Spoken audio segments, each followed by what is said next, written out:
My name's Dave McKenna and I co-facilitate the Scrutiny meetups along with my good friend Matt Clack. This time round, we're looking at the thorny issue of Scrutiny annual reports, and I'm delighted to introduce a conversation between three Scrutiny practitioners who are going to talk about their experiences. The conversation will feature Catherine Buckley from Knowlesy, whose suggestion led to this topic, Camilla de Bernhardt Lane from Devon, and Julia Cleary from Wolverhampton. We just asked them to talk for about 20 minutes or so about their experiences. We then had a break, and for a further 10 minutes, they responded to questions from other participants. Anyhow, I hope you find it useful. You can find all of the notes from the meetup on the Scrutiny Meetup website, by the way. Here's the conversation.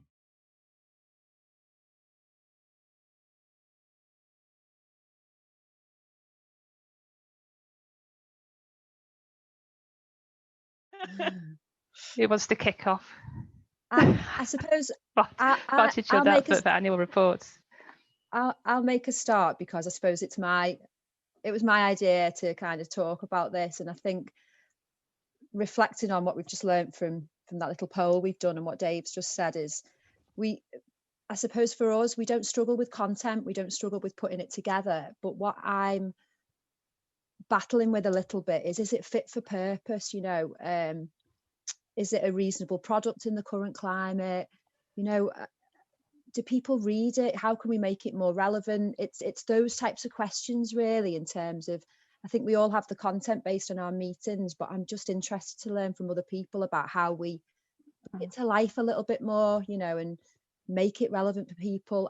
Funnily enough, we do a bit of a Google every year, and your two authorities were two of the best ones we looked at, and I'm not just saying that because you're the two we're with, but when I look back at some of the findings, and we when we'd reflected on what was good, and I think for yours, Camilla, it was a different format, really accessible. It seemed really engaging, really accessible.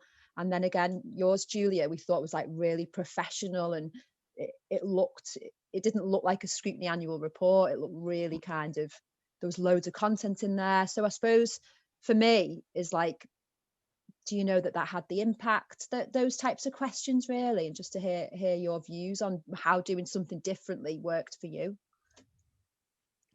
Who do you want to submit every time it comes to this time of year?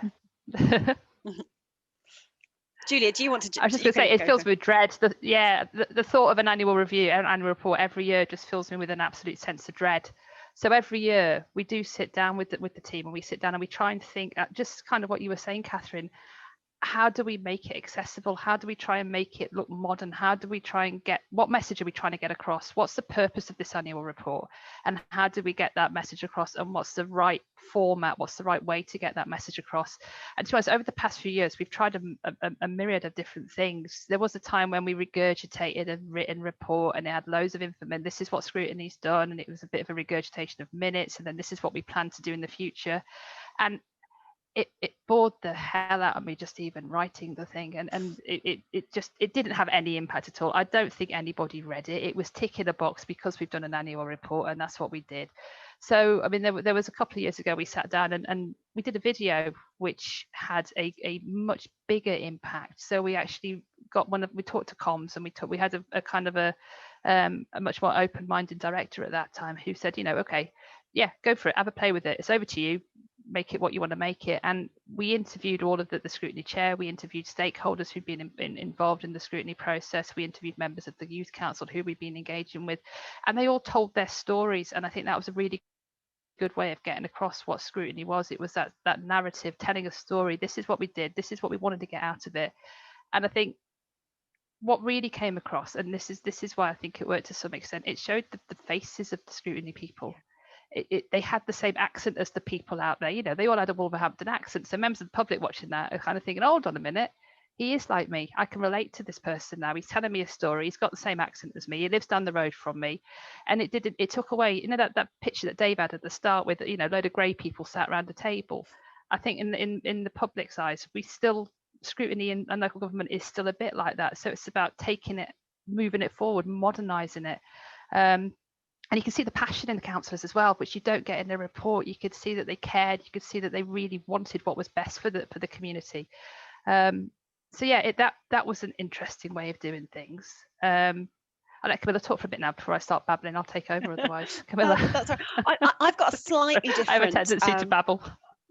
That's absolutely fine. I've got a slightly different approach. I don't think we don't dread writing our annual report each year, mostly because we've almost got beyond it being an annual report. And I'll explain what I mean by that. A few years ago, I took over as head of scrutiny, and at that time we had exactly that. We tried to do some things with our annual report, but essentially we had historically a tome of process. You know, these minutes, this meeting happened, and it said this, and all of these comments were also said.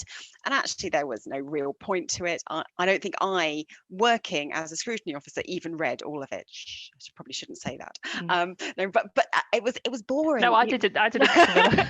It was boring, and it didn't sing about scrutiny. Scrutiny, I think, is one of the most misunderstood functions of the council, both within it and externally.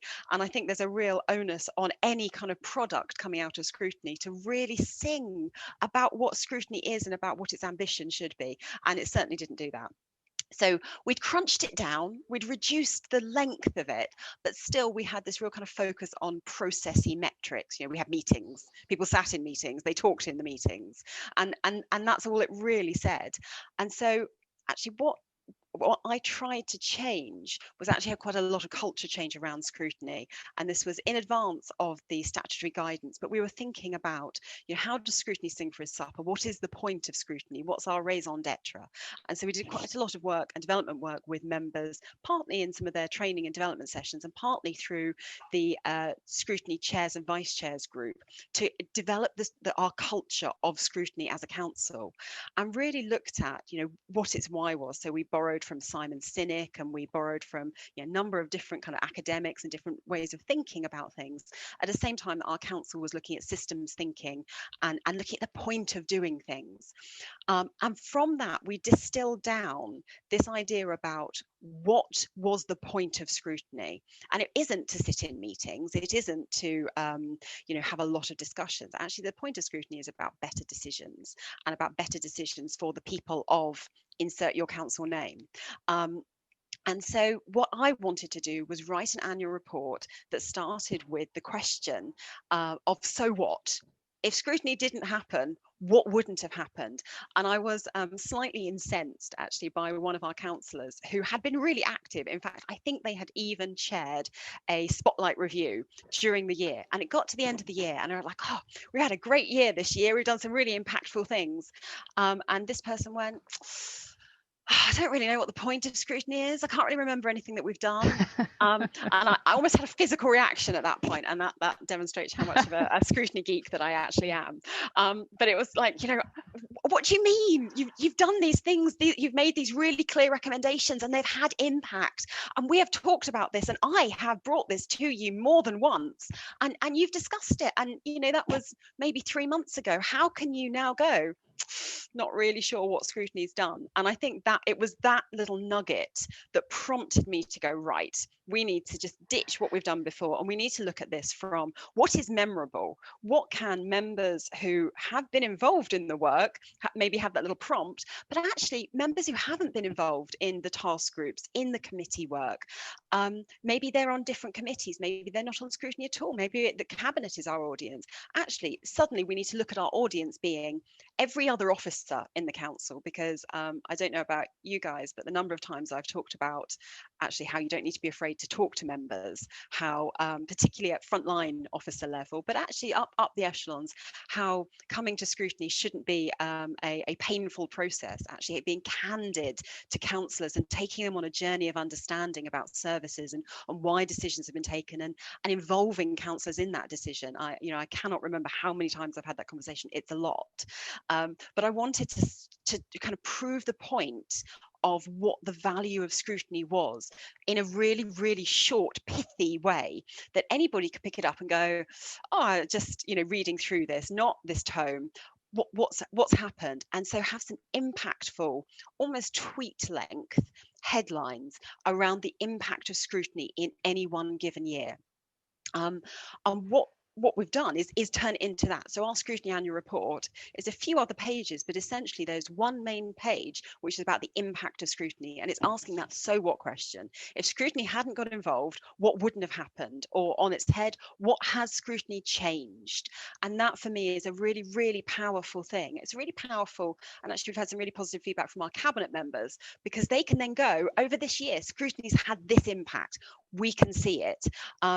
It enables me, perennially worried about budget cuts, to sing for our supper as a team. Don't cut us. This is what we've done. We're a really small team, but still, this is the impact that we've had. It also enables that conversation with heads of service to go, scrutiny is a useful tool because it's done these things, and actually you can use it in this way, in a really positive way. We also then tweet it. We get it out to the media. We get it out to other people as well, to try and change the idea that scrutiny is a very dry sitting in committee meetings, not changing anything, not impacting upon anything, and that actually it's a very reductive process, as the term scrutiny suggests.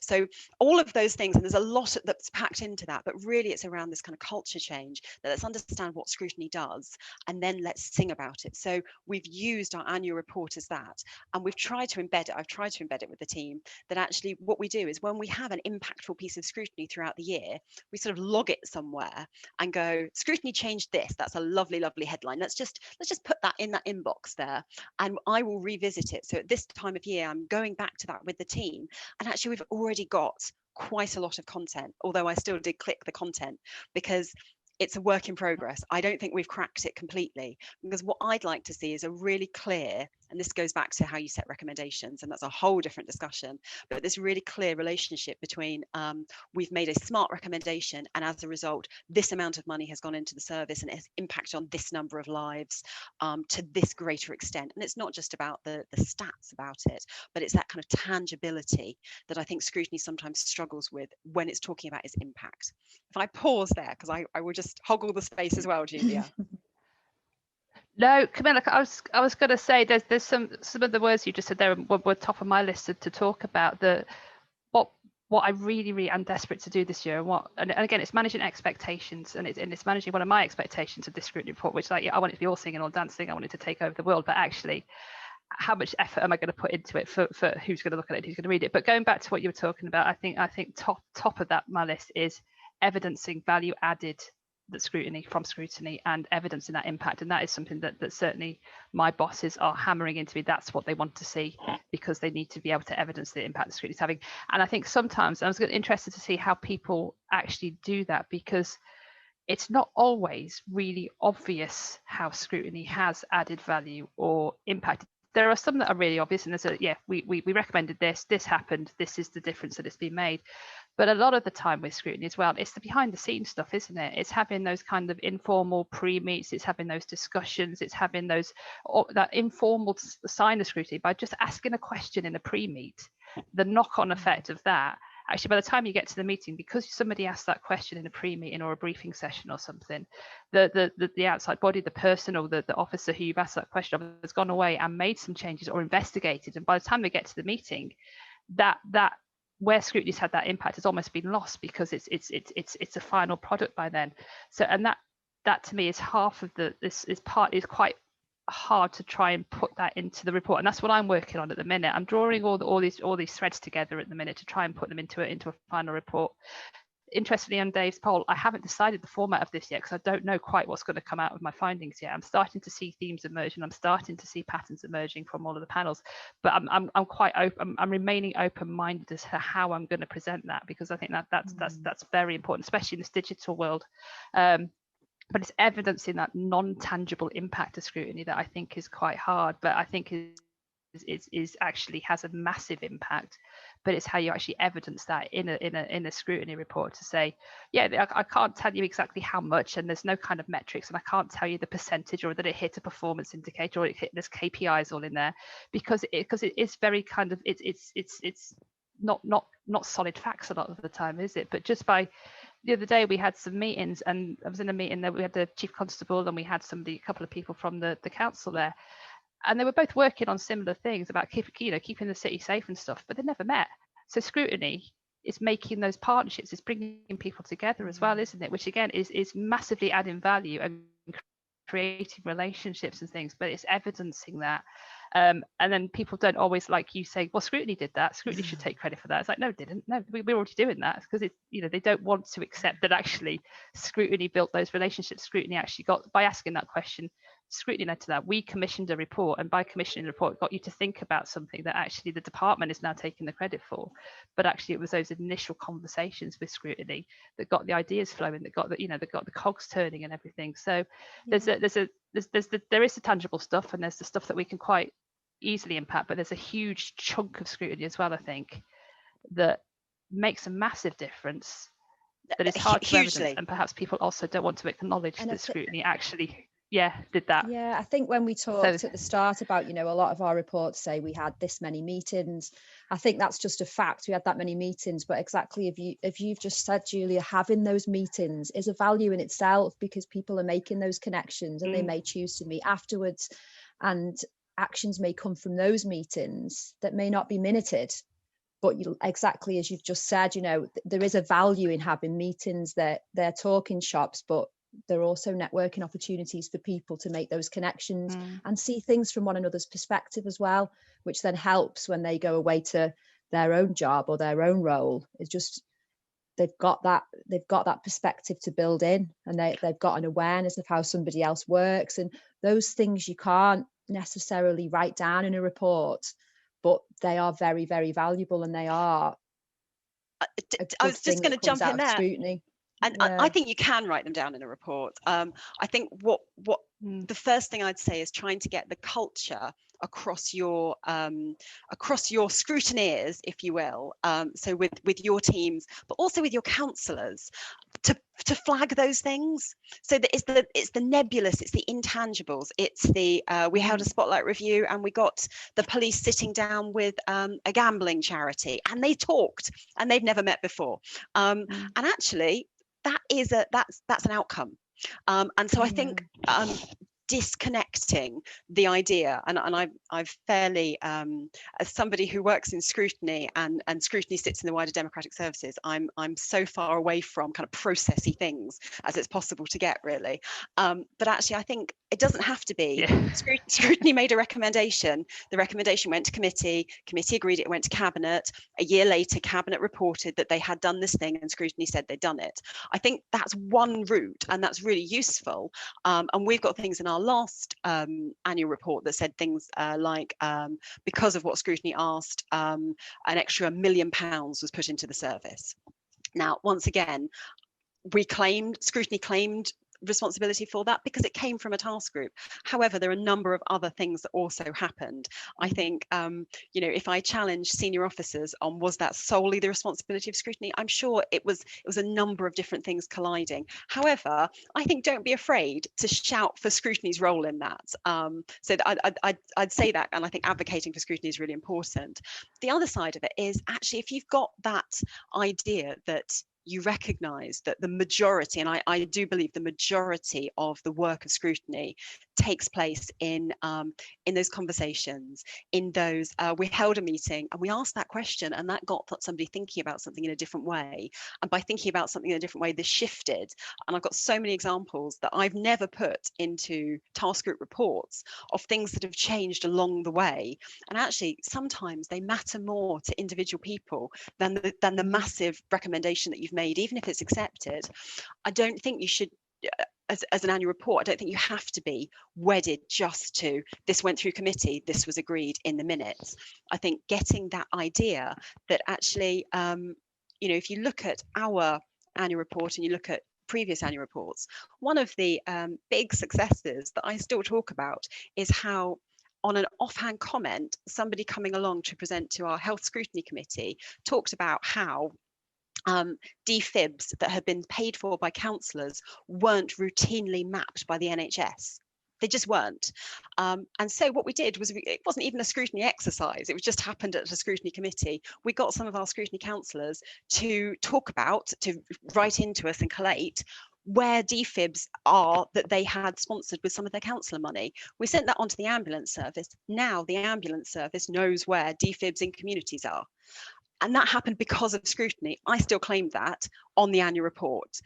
I think it's probably in a minute somewhere several years ago, but it certainly wasn't a task group. It certainly wasn't a spotlight review, but actually potentially has saved people's lives. So I think it's the culture of singing for those things that you can, even if they're not exactly tangible, put down. One of our ones for last year was around carers. We had a spotlight review around carers and spoke to something like 120 unpaid carers across Devon.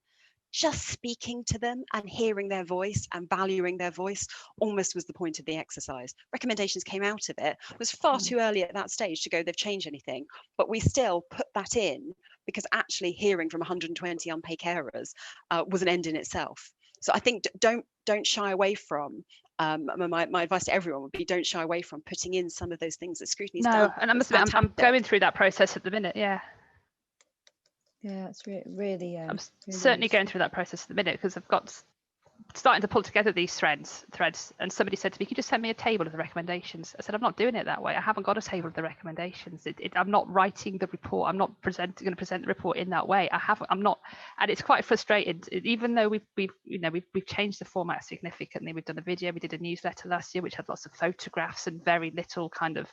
It definitely wasn't. Again, recommendations were not in there. It was again, it was accessible and it was a 2-page newsletter with glossy stuff in it.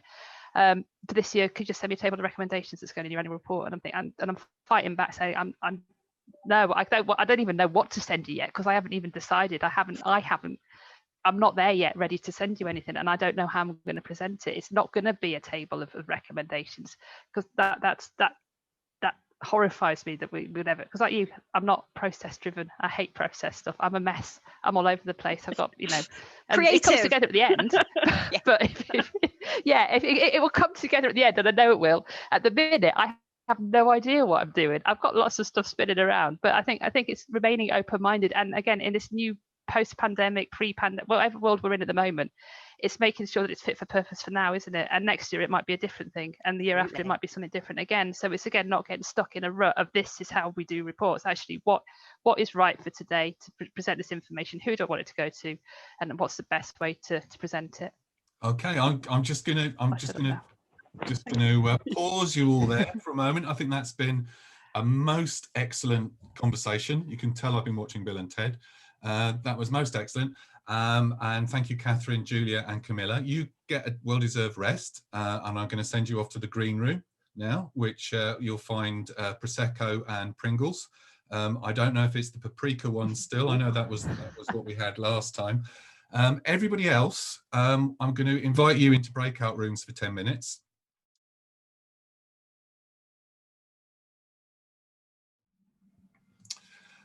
Okay, so now we're going to have the second round of the Fishbowl. Our participants have been meeting in little breakout rooms and coming up with ideas for observations and questions, which they've shared in the chat.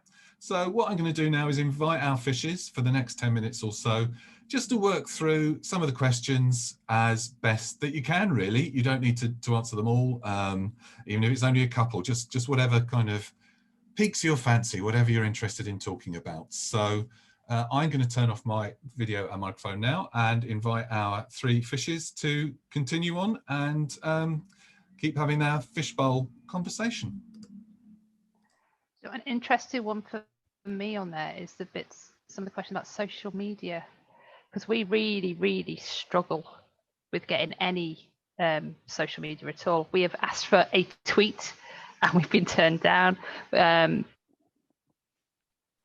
With cabinet, with exec meetings, comms will be tweeting through the meetings, through council meeting, they'll be tweeting through the meetings, tweets will go out prior to meetings. Every time we have asked endlessly for some kind of social media presence, and the answer is constantly no.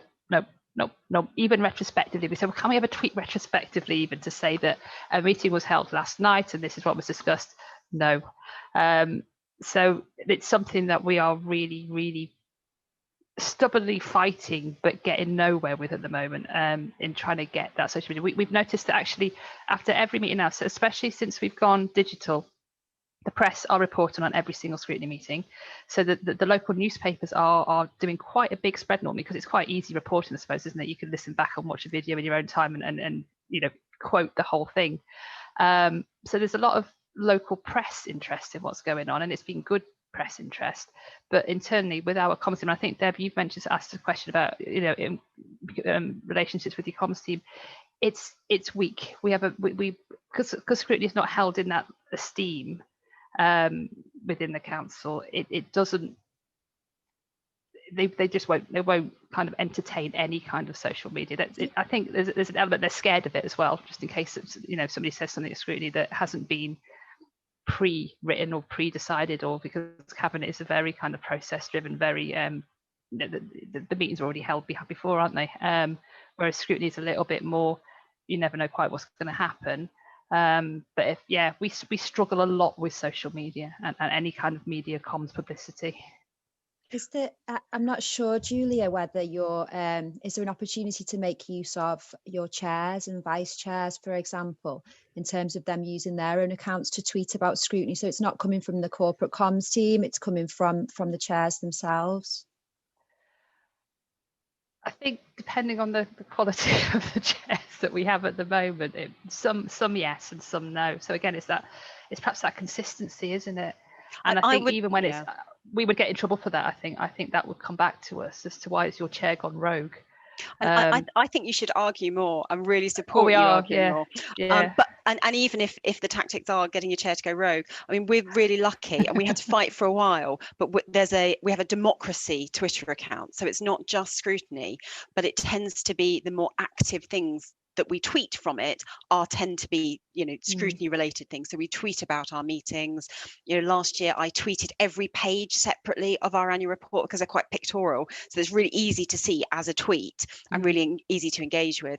And I think there's a really strong argument to be said that if the local media are picking it up, then actually you should be able to be commenting on it, even if it's just by tweeting. I think Deb's comment around how do you work with IT and comms, traditionally we've struggled as well, and we've struggled to get real support. But I think continuing to argue on that parity of esteem issue from the statutory guidance is a really strong one. And isn't it? It is that parity, and at the minute we're not moving forward. At the minute, we're still.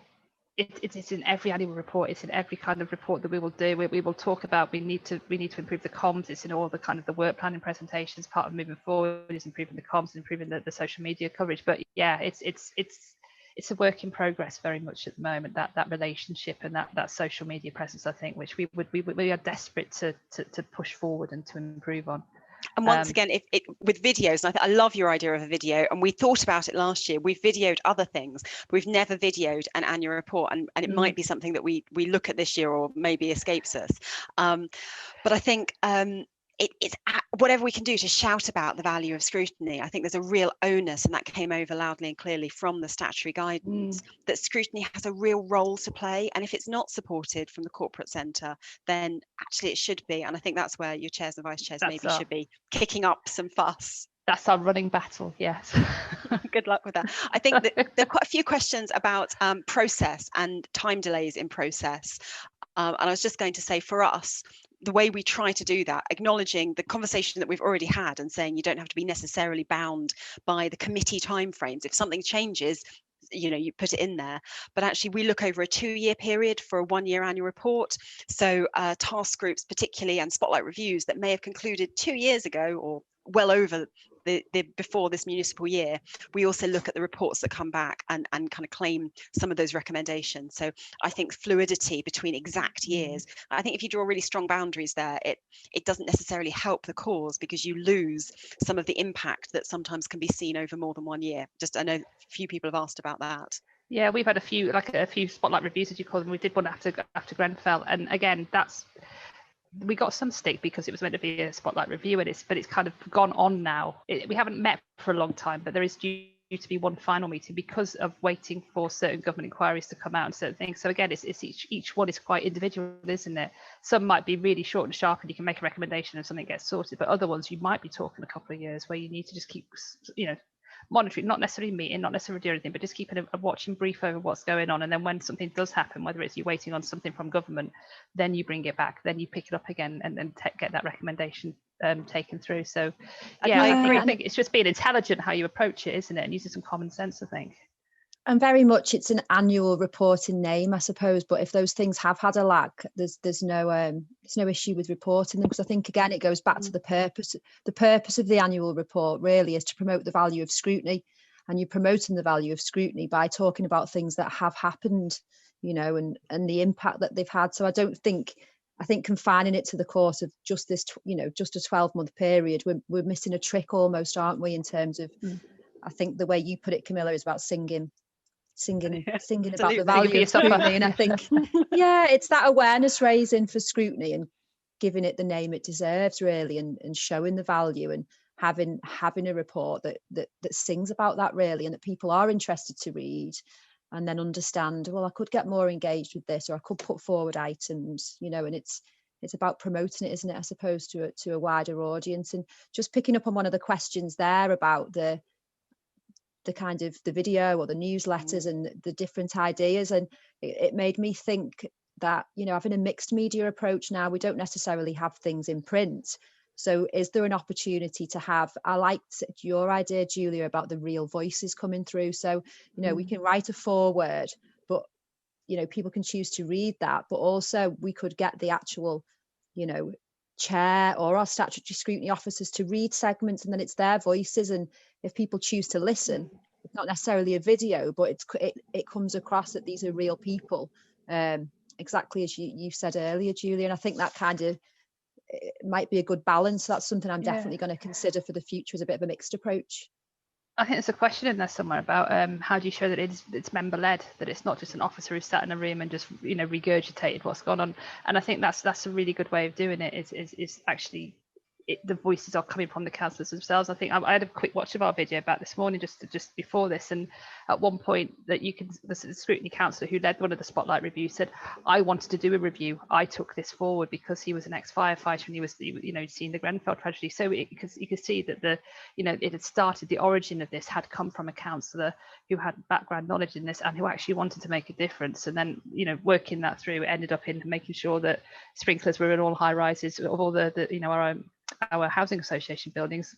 They agreed to put sprinklers in them. So you could see that it was actually coming from the councillor. It wasn't bureaucratic. It wasn't men in their white offices, in the suits, and women in the suits and everything, just making decisions and pretending it was member led. These are the people you're voting for. These are the people that you are electing to represent you, and they are the ones that are actually getting your concerns and looking after you. They want to look after you. They want what's best for the city. I think Camilla said something at the start, that the main aim of it, scrutiny, is to try and improve the lives of the people who live, work and are in the city. And it's your councillors that are there to represent the people to do that. So it's public trust in democracy. Then it helps people understand a little bit more that these things do matter and these things are getting done about it. And I think that's a real key one that that comes across, I think, if you use people's real voices a lot more. I think terminology and stuff as well, not using legislative terminology, not using I think plain English, and I think I love videos for that, particularly because you actually hear from someone. Just picking up on some of the latter comments, I think there's again looking at this, using your annual report as a way to sing about the value of scrutiny. I think Earl has said around how do you have that if there isn't buy-in for the scrutiny process.